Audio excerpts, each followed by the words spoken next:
We are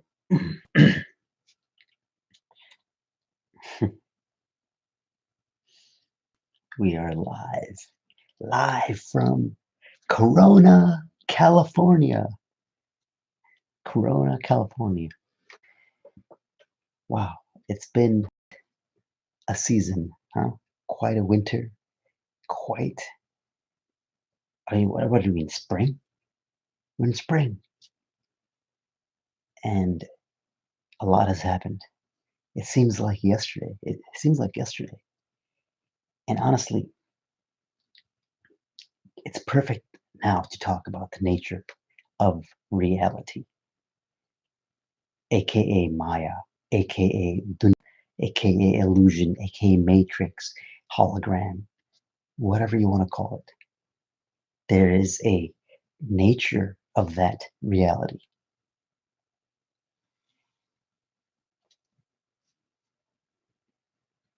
Imams will never tell you this.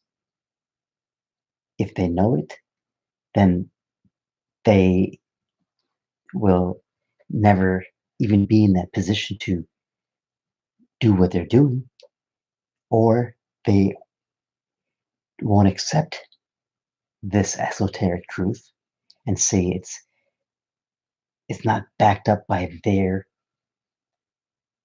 authority, whatever authority gave them authority. These people said, what gives them that authority? Institutions like the universities. But universities don't just pop out of nowhere. They're part of an institution, the state. They're part of the government. And the Islam that was around in the early times was much more different than what you see now. Now you see a very rigid, surface level understanding. And there are groups that are esoteric, yet in they're esoteric, but they don't take the other parts of what you need, maybe the discipline. They don't take the grounding, for example. They but the thing is, it's it's your reality. You can use any system you want. I'm not anyone to judge anyone else's view on reality. What I can tell you this: if your existence is not filled with a certainty about your vision for the future, and nothing can trigger you, you're not emotionally bound by getting scared and not knowing what's going to happen tomorrow, and living that kind of life where you're driven by what the media says, you're driven by what society is doing, and if you even have a, a sense of, hey, I want to speak out, but I don't want to be ridiculed, or I don't want to look like a crazy person, or uh, these labels that get attached on to thinkers.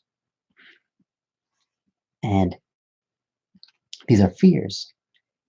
But in each tradition, we've been told that this world is an illusion. It is, but that's all they say. It's an illusion, and you have to do these things, and you do them because the prophet did them, and the prophet was the perfect man, and this is what he did, and he was nice to his neighbor. He prayed 5 times a day. He was good to the orphan, and all these things, these character traits that you can emulate, but we can't have prophetic experiences with the divine. We can't commune with the divine. We can't harness energy from the divine. We can't, see.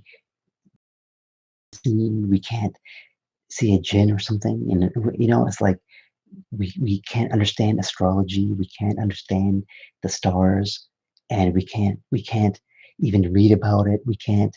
It's like, what the heck? I want to understand more about my reality. And then you look at the like why you're not doing it is because you've been told.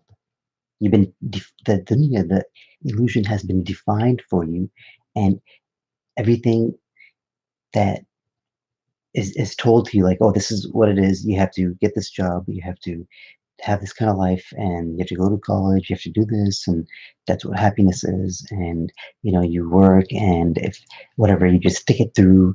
You stick it through. You're good to your neighbor, and you go to heaven. Maybe if you grant them mercy, and if you do some bad things, and you just ask for repentance, and it's like it doesn't. That's not what life is. You can literally in all these traditions, um, dunya is a construct. Dunya is a very well defined, well uh, charted. Yes, it's a well charted. It's like when you chart the ocean, and it's a vast ocean, right?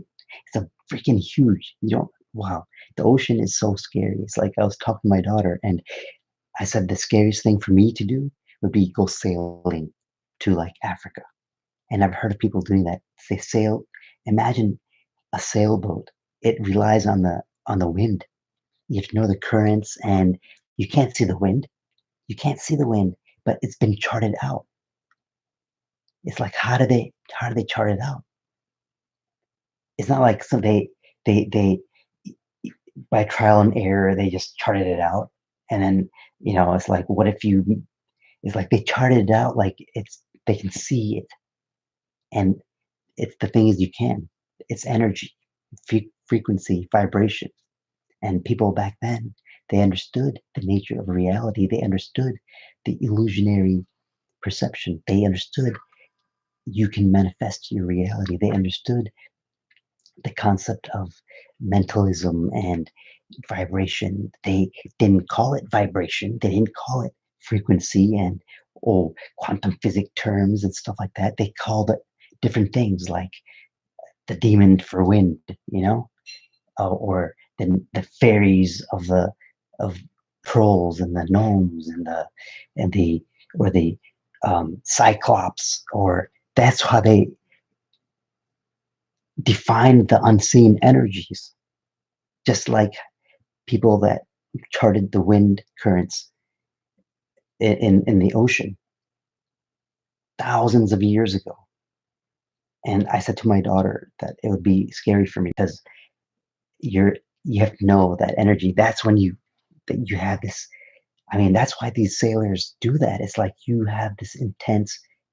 They're going alone, wow. It's like you are just alone in the darkness, and that's it. You and the water. The water, in that term, it's the waters of creation. The waters of Newt. It's like it's crazy. It's right there, and you're so you can feel so small and lost in this world, and you're told how vast the universe is, and you feel so small and insignificant, and you think you can't change your life. But the crazy thing is, that's not true. You are, you can imagine yourself a giant. Like in your imagination, you can imagine yourself whatever you want. And from that imagination state, you understand that,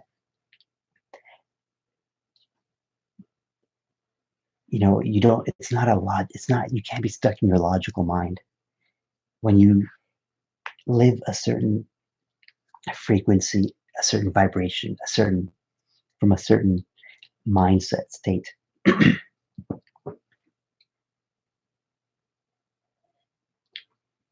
then from that, that state is determined by your belief about yourself. What do you believe about yourself? What do you believe about your future? Or not, what do you believe about what's possible for you?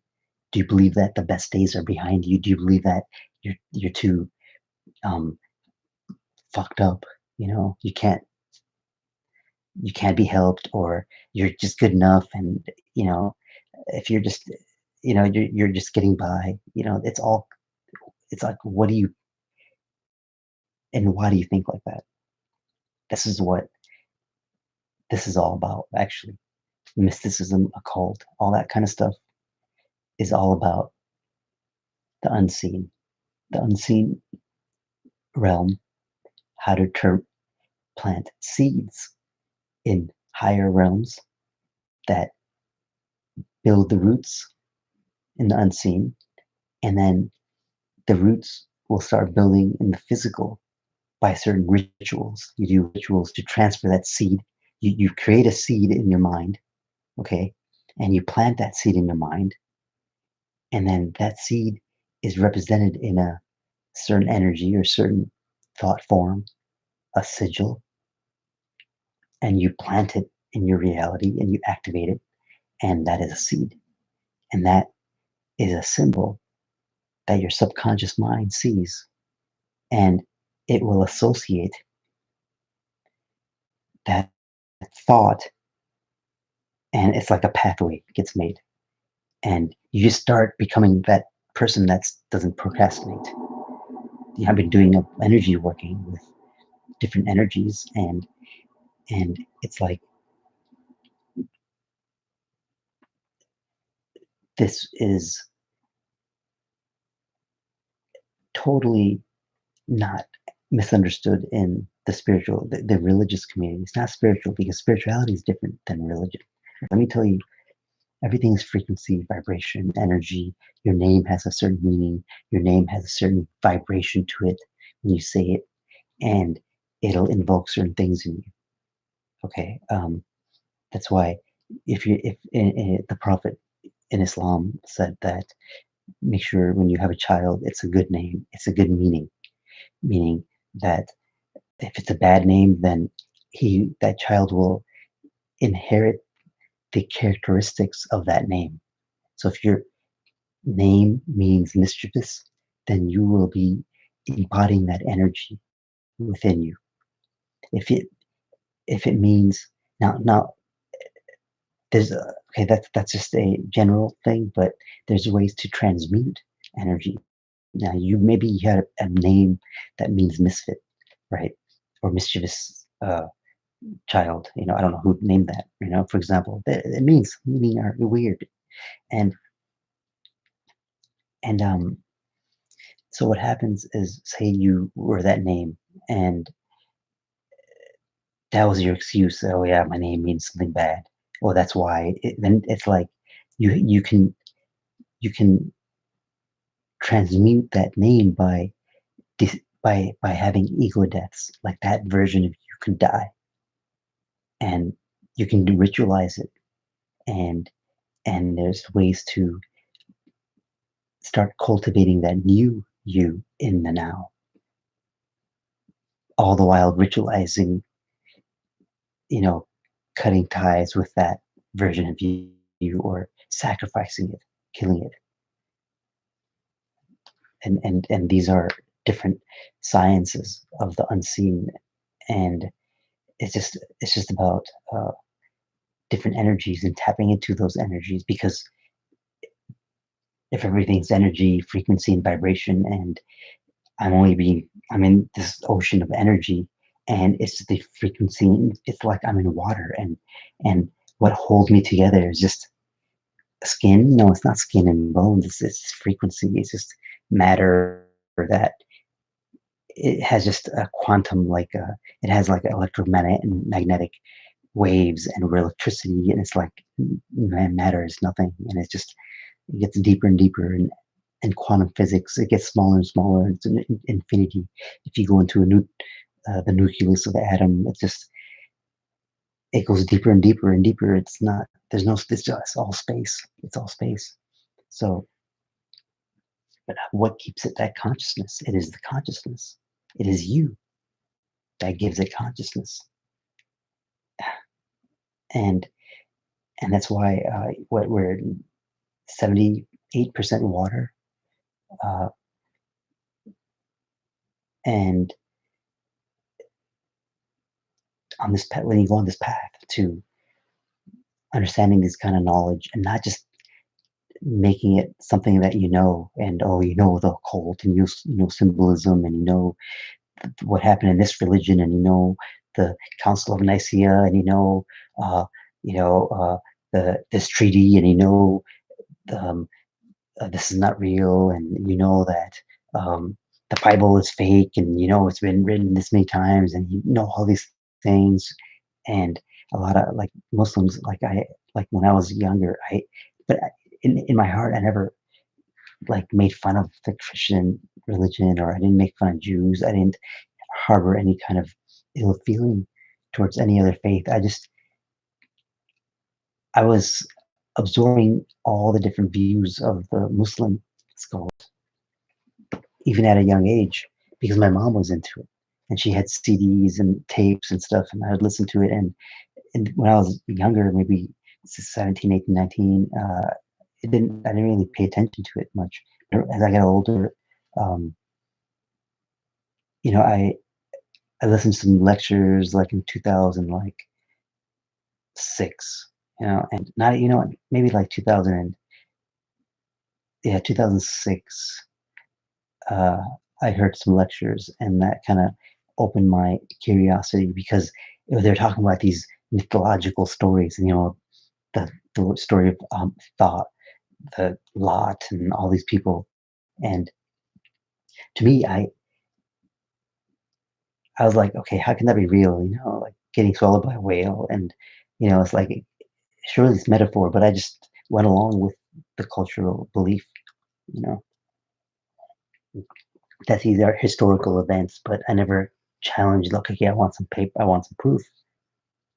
And and as I got into more of the occult side, and conspiracy theories, and chased them down, and then I was like, okay, I just took it deeper and deeper, and it's like where I don't want to be,